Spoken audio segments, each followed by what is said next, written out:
What's going on, everybody? Welcome to this edition of interAXEtion, where we answer your music theory questions.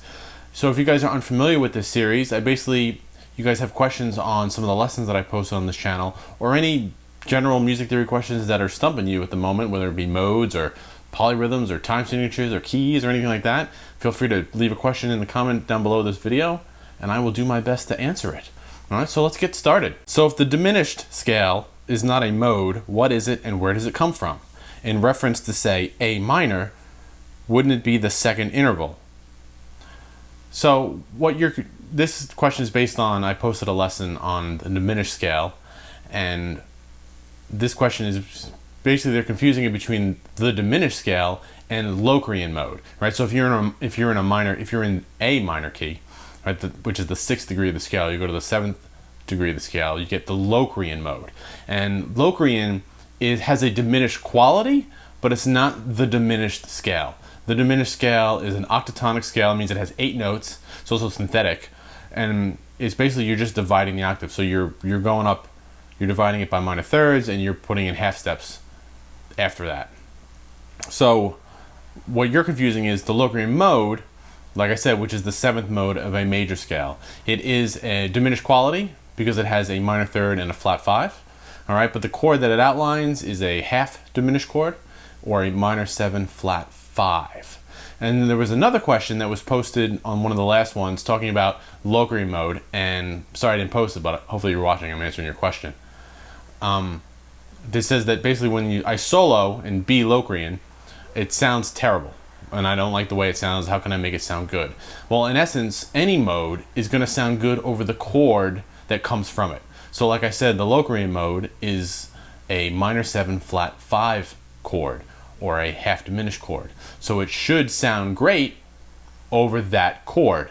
And I find that it sounds better when you tend to target the notes of that arpeggio rather than just going up and down the scale. Okay? So hopefully that answers your question. Thanks for all the help and info you provide. My question is, when you have a chord progression and one of the chords is from another key, how do you know what to play over it? For example, if I have a chord progression of D, G, B minor, B flat, I know that I can play D major over the first 3 chords, but I have no idea what to play over the B flat. Thanks. This is an awesome question. Thanks so much for leaving it. All right. So what's happening is, like, you were absolutely right. The first 3 chords are from the key of D major, so you could play D major all over those, and then you get to the B flat chord. So you're like, okay, I'm obviously not in D major anymore. So if you look at the notes of B flat major, that chord, the B flat major, yeah, B flat, right? So it's B flat, D, and F.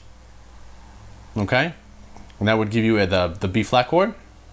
So you notice you have the D and the F. Now, if you're in D major, you have an F sharp, so you know that's coming down. So you got a D to an F, so that's going to give you some kind of D minor sound. So if you actually look at the key of D minor, right, you have a B flat in that key. That's the only accidental in that. So I would look for what modes or what keys actually have the chord B flat major in them, right? Every major chord and minor chord, right, it's in 3 different keys. So the easiest way to do it is just go from D major over to D minor. This way you get your F natural and you get the B flat. All right, so have fun with that one, because that's a great progression. It sounds great going from D to B flat major. Sounds really nice. I have 2 questions, both of which are about extended or altered chord extensions, mainly 11th and 13th. First question, is there any extended chords or altered extended chords that sound dark or mysterious and that can be used in metal, and that you can show us them?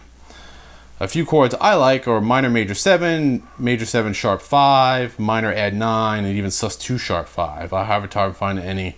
Second question, how would you go about inverting extended chords like 11th and 13th, and do you think it's worth the effort? Peace. There's also a PS on that where he plays harmonic minor and Hungarian minor. First of all, you listed some pretty dark chords there and they sound great. I would venture into the melodic minor zone if you want some altered dominants that sound dark. The dominant 7 sharp 4 chord has a really nice dark quality to it. Any dominant 7 flat 9 chords have a nice dark quality to it. You know, it's been referenced here a couple times, but the diminished scale lesson that I put in you don't necessarily play or write just with the chords, but with the notes that surround of that chord, and that sounds really nice too. It kind of helps you get away with using such dark or altered chords rather than just strumming this chord and having people just accept it for what it is. But you listen to some great chords there. Like I said, I would try the dominant 7 sharp 4, maybe the flat 9 chords. Yeah, that's it. G7 flat 9 sounds really good. Like I said, check out Melodic Minor. It's got some cool altered new chords if you're unfamiliar with them. And to segue into your other point of the question about the inversions, I wouldn't necessarily think about it as creating inversions for these 13th and 11th chords. I would just find new voicings, right? So if you're playing say it's a major 13th chord, you really don't need all of those notes. You just need the root note, the 3rd, the 7th, and the 13th.